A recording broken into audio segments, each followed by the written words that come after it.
Have you ever sat in your favorite chair, let your eyes wander around the quiet corners of your home, and thought, well, it's just me now. So what do I actually need to make life not only work, but maybe, just maybe, feel joyful after 70? Listen. I've lived long enough, and I've met enough older folks to tell you this: living alone in your later years isn't just about peace and quiet. It's about being clever. It's about safety. It's about keeping your mind steady and your dignity intact. And no, I'm not going to hand you the usual cliches like drink more water or get plenty of rest. We're talking about real, practical lifelines. The kind that make living alone after 70 not just possible, but graceful, and sometimes, if the stars align, downright beautiful. So pull up a chair, or better yet, grab that decaf coffee you've reheated 3 times today, and let's talk about the 10 things you truly cannot go without if you're flying solo after 70. Number 1, a check-in chain that knows when something's wrong. We start here for a reason. This is more important than most people realize. When you live alone past 70, having someone check in every day isn't just a nice tradition. It's your safety net. I'm not talking about long, heart-to-heart conversations or calling your cousin just to hear about her cat's new haircut. I'm talking about a steady rhythm in your day, someone, somewhere, who expects to hear from you. Even if it's just a single word. Or better yet, a single emoji. I once knew a man named Harold, 75, who lived alone in a small cedar cabin just outside town. Not much for technology, but sharp as a tack. He and his daughter made a simple pact. Every morning before 9 a.m., he would send her one emoji. Some days it was a thumbs up, thumbs up. Some days, a coffee cup hot beverage. And one morning, pancakes, pancakes. That pancake saved his life. It was the middle of winter. Before sunrise, Harold slipped on the ice while clearing his porch. He couldn't stand, couldn't reach his phone. The temperature was dropping fast. But when 9 a.m. came and no pancake showed up, his daughter called. By 10 a.m., still nothing. She was in the car. She found him just in time. You don't need an entire surveillance team like you're starring in some reality show. Just 1 or 2 people who know your daily rhythm and care enough to think, that's not like them. That's your chain. It doesn't need to be long, just strong. And if you're not into texting, fine. Leave a note on your window every morning. Turn on your porch light at the same time each night. Post something small on Facebook. Or use a smart speaker to send a quick check-in. The signal doesn't have to be loud, just clear enough to say, I'm here. I'm okay. No rescue needed today. Number 2, a paper trail for your brain. You know that moment when you walk into a room and completely forget why you're there? Now multiply that by 4 rooms and 2 missed doses of your medication, and you've just described what I like to call a typical Tuesday. Here's the truth: as we age, our brains don't exactly get worse, they just get sneakier. Things that once stuck like glue now slide off like water on a Teflon pan. That's why you need to write everything down. The familiar, the unusual, the things you swear you'll remember but won't. Because here's the secret no one tells you: when you live alone, there's no one to say, hey, did you take your evening pill? Or why is the electric bill still on the table? My friend Lorraine, 78, keeps what she calls her everything handbook. Inside, she has sections for what she owes, what she owns, what she puts in her body, and, her words, not mine, what to do if I suddenly become the dearly departed. She even has a section called Things I Keep Forgetting I've Forgotten. And it's not just for emergencies, it's her daily anchor. If you've ever opened the fridge only to wonder why you bought 5 jars of pickles, or panicked because you might have paid the phone bill twice, a written record will save you from spinning in those little whirlpools of confusion. The format is up to you: a notebook, a wall calendar, a giant whiteboard, even voice memos if your hands get tired. But here's the golden rule: be consistent. Write everything. The good, the bad, and the wait, what was I about to say? And if anyone laughs at you for it, just smile and say, I'm not forgetful. I just have an advanced personal archiving system you clearly don't appreciate yet. Number 3, a financial stash just for you. Now, this one is close to my heart. Too many older adults, especially those living alone, fall into the trap of thinking their money should be reserved only for emergencies, hospital bills, or as an inheritance for the kids.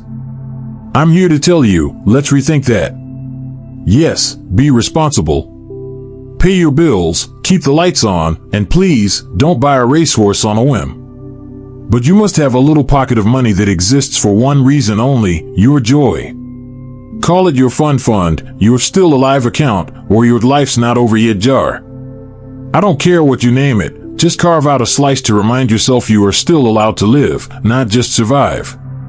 You're not a car limping toward the gas station, you've still got fuel in the tank, my friend.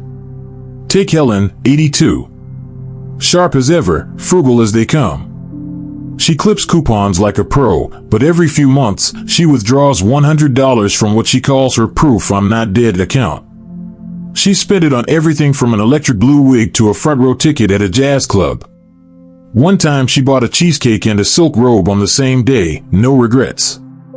Because here's the danger when you live alone, it's easy to get stuck in maintenance mode, pay the bills, fix the faucet, refill the prescriptions, repeat. That's not living. That's just keeping your head above water. This little fund is how you plant your flag in the ground and say, I'm still here. It could be a weekend at a cabin, a fresh set of paints for your art, replacing that squeaky armchair, or buying the best ice cream in town, not the bargain tub that tastes like frozen air. It doesn't have to be a lot, but it has to be yours. And if your grandkids ask why you spent their inheritance on a spa trip, just smile and say, because I'm alive. And living costs money. Number 4, a just-in-case file for the big what-ifs. Now let's talk about something most people avoid, the uncomfortable what-ifs. What if you faint? What if you're rushed to the hospital and can't speak? What if the neighbor finds you unconscious while your cat sits on your chest, glaring at you because breakfast is late? It sounds dramatic until it happens. And once it happens, it's no longer a what-if. Here's the reality, when you live alone, you are the only one who truly knows the details of your life. Which medications you take. What allergies you have. Where your insurance card is. Who to call first. Whether or not you want life support if things turn critical. If you can't speak for yourself, the people helping you are left fumbling in the dark. That's why you need a clear, ready-to-grab file. It's not about being morbid, it's about taking care of future you. Think of it as a love letter to your family, to the nurses, and to your own dignity. It says, if the train jumps the tracks, here's the short list you'll need. My friend Walter, 79, calls his binder the If I Kick the Bucket file, his words, not mine. It lives inside a bright yellow folder taped to the inside of his pantry door. Inside? Copies of his ID, his doctor's contact info, a list of current medications, emergency phone numbers, and a handwritten note that says, if my dog barks at you, give him a slice of cheese and carry on. The point isn't to predict every possible outcome, it's to make sure no one has to guess during the worst moment of your life. And trust me, first responders, nurses, even your adult kids, they deeply appreciate people who prepare like this. You're not making life harder for anyone, you're making it easier. You're being the grown-up in the room. Bonus points if you slip in something personal, a favorite quote, a list of songs you love, or even, if I go, bury me with socks. My feet get cold. That's your style. Keep it. Number 5, a one-touch way to call for help. Now for something people usually set up far too late, a quick, foolproof way to call for help. When you live alone, there's no one in the next room if you fall. No partner to hear you shout. And as loyal as your dog is, it's not dialing 911. You need something you can activate without crawling across the floor on a broken hip, praying your phone didn't slide under the armchair. One touch. One button. And help is on the way. You've probably seen those old commercials, I've fallen, and I can't get up. People laughed back then. But now? Now, it sounds less like a joke and more like wisdom. Take Pat, 76. She lived in a quiet home, perfectly content, until the day she slipped on a bathroom rug, fractured her tailbone, and lay there for hours. Her phone was out of reach. By the time her son stopped by, she was dehydrated, disoriented, and furious with herself. Now she wears a medical alert watch. One press of a button, and her son and the fire department are notified instantly. She says she sleeps better at night knowing someone will come if she can't make the call herself. The good news? These devices aren't the clunky beige pendants from the 80s anymore. There are sleek smartwatches, smart speakers like Alexa that can call for help when you say a trigger word, even devices that detect a fall automatically and alert help without you lifting a finger. The key? Choose a system you can use even if you're scared, shaking, or half-conscious. Ask yourself, could I activate this with one hand? Or no hands at all? And set it up before you need it, not because you're weak, but because you're wise. Number 6, a kitchen that works with you, not against you. Let's be honest, after 70, the kitchen can start to feel less like a cozy place to cook and more like an Olympic obstacle course. That top shelf? Feels about as high as Mount Everest. That dull knife you keep forgetting to replace? A lawsuit waiting to happen. And trying to lift a cast iron skillet with a wrist that's been aching since Thursday? That's not cooking, that's a dare. But here's the good news, your kitchen doesn't have to be a battleground. It should be your friendly little workshop, designed for you, not for some TV chef with a team of assistants. The secret is in the layout. Stop bending and twisting like a circus performer just to get your everyday frying pan from the bottom cabinet. Bring your most used tools up to where your hands naturally reach. And that giant roasting pan for Thanksgiving turkey? Let's be real, it can live in the basement. If you're still cooking a full turkey for 30 people, may the heavens bless your courage. And for the love of all that's holy, ditch anything that makes your hands hurt. That rusty manual can opener from 1987 that makes you swear every time you use it? Replace it with an electric one. No one's giving out medals for culinary endurance anymore. My friend Nancy, 74, transformed her kitchen into what she proudly calls the lazy cook's corner. She's got a microwave, an air fryer, a mini rice cooker, and one good nonstick pan. That's it. She can pull together a complete meal in under 20 minutes. On days when she's tired, she just reheats her frozen homemade meals like a queen, as she puts it. She keeps a bar stool by the counter so she can sit while chopping vegetables, and she even installed motion sensor lights so she's never fumbling in the dark when she wants a cup of tea at midnight. See? Cooking should never be a battle. You don't have to prove anything to anyone. You're nourishing yourself, and you deserve to feel safe, confident, and comfortable in your own kitchen. Oh, and one more tip from my friend Larry, buy the good olive oil. You won't save the world by using the cheap stuff, and you've lived too long to eat food that tastes like cardboard. Number 7, an honest, no-frills relationship with your body. Let's skip the sugarcoating. After 70, the body starts playing games. Joints creak. Bones complain. Stand up too fast, and you need a second to remember what planet you're on. It's like your body has turned into a passive-aggressive roommate, once easygoing, now leaving cryptic notes in the fridge and locking the bathroom door just to mess with you. The problem is, ignoring it doesn't make you stronger, it just gives trouble more time to set up shop. You need a direct, no-nonsense relationship with your body. No pretending. No bravado. Just a clear-eyed awareness of what's working, what's changing, and what's waving a red flag. Take my friend Marvin, 77. Proud man. Former military. Thought nothing could shake him. He spent months dealing with dizzy spells, brushing it off with must be the heat or probably just skipped breakfast. Turned out, his medications were interacting in a dangerous way, one that could have killed him. All because he didn't want to bother anyone. Here's the truth, when you live alone, there's no one to say, you don't look right today. You have to be the one to notice. Be honest when your feet hurt. Don't shrug off an irregular heartbeat. Don't tough out a strange pain in your hip. Make the appointment. Speak up, even if it's embarrassing. Tell the nurse exactly what's going on. And don't let anyone dismiss you. You've lived in this body longer than anyone else. You're the expert here. And I say this with all the kindness in the world, go easy on yourself. This body has carried you through decades. If it's showing a little wear, so what? You don't need to be flawless. You just need to be aware, respond quickly, and treat with tenderness the one thing that's been with you since day one. Number 8, a ritual that anchors you when life feels blurry.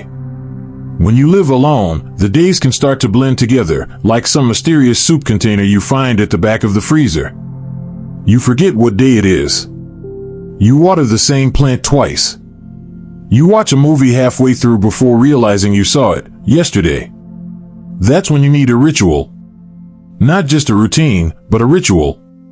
Something simple, steady, and personal that tells your brain, I am here. I am alive.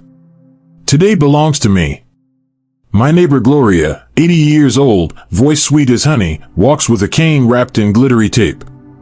Every single morning, she sits on her front porch with the same coffee cup and listens to the same gospel station on the radio. Rain or shine. She's never missed a morning. She says it rearranges her soul before the day tries to pull her off course. Your ritual doesn't need to be religious or fancy.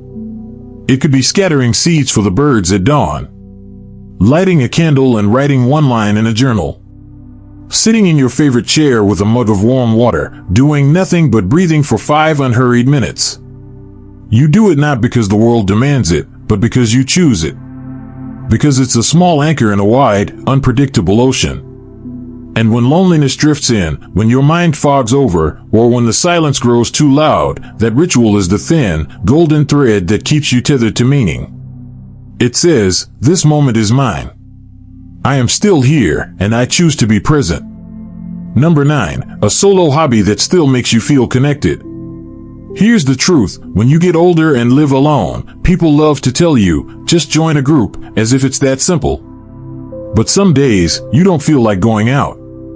Some days, you're too tired to smile when you don't mean it. And sometimes, being surrounded by people who talk too loudly, forget to let you speak, or treat you like a background character is more exhausting than staying home. That's why you need a hobby you can do by yourself, but still feel like you're part of something bigger. Something that sparks joy, exercises your mind, and touches the deepest part of you, the part that says, oh yes, this is me. I once met a man named Ellis, 82, widowed, no children, living in a small apartment. You might assume he was lonely. But he had picked up Morse code. Yes, Morse code. He set up a little amateur radio in his living room and started tapping out conversations with strangers all over the world. I asked him why. He smiled and said, because in Morse code, nobody interrupts you, and you still feel heard. It doesn't have to be something unusual. You might paint, knit, or work on a puzzle while listening to opera. You might trace your family tree and write little biographies for each ancestor. You might keep a daily journal, send handwritten letters to old friends, or tend to plants you've given names to, and yes, you can talk to them. I won't tell. The important thing is that you're engaging, not just existing. That even if no one is in the room with you, you still feel in rhythm with the world. Because connection doesn't always mean someone sitting beside you, sometimes it's simply the right hobby and the intention behind it. Number 10, ask for help before you're truly desperate. Here it is, the hardest one. The thing most of us struggle with more than anything else. Somewhere along the road, many of us absorbed a dangerous lie, that asking for help means weakness. That it means you're giving up. That it somehow strips away your independence. Let me be crystal clear, asking for help early is not weakness, it's strength. Waiting until you're in crisis? That's what truly takes away your control. I know it's not easy. We've spent a lifetime being the rock for other people, raising kids, running businesses, keeping households afloat. Now, reaching out can feel awkward, even shameful, like we're burdening someone. But here's what I've seen, the people who remain healthy, capable, and independent into their 70s, 80s, and 90s, they ask before they need rescuing. They ask the neighbor's kid to change the light bulb before they end up on the floor with a broken hip. They tell their doctor about that new pain before it turns into an ambulance ride. They speak about their loneliness before it presses on their chest like a stone. There's nothing heroic about struggling in silence. And truthfully, the people who care about you want to help. You've just made it too easy for them not to notice. You've hidden behind that strong face for so long. So maybe the braver choice now is to speak up. Call your niece to walk you through updating your phone. Ask your pharmacist to explain your new medication again, slowly. Tell a friend, I could use some company today. Are you free? You don't lose independence by asking for help, you protect it. And after everything you've survived, after all the storms you've weathered, you've more than earned the right to reach out and take a steadying hand now and then. And there you have it, 10 things you simply can't go without when living alone after 70. And here's the truth, this isn't just about stuff. It's about systems, habits, and a touch of soul. Whether it's a daily check-in chain that reassures your loved ones you're okay, or a little joy fund you can spend without a shred of guilt, yes, even on that foot massager you bought at midnight off QVC, it all matters. Living alone at this stage of life doesn't have to mean being alone in every sense. It means building a life that supports you, your way, at your pace, with snacks you don't have to share. If something in this list made you laugh, nod along, or think all right, I should probably get that sorted, then hit that like button. And if you want more honest, heartfelt stories like this one, subscribe and stick around. We're creating a little corner of the internet where life alone feels less lonely and a whole lot stronger. Take care of yourself, my friend. You deserve it.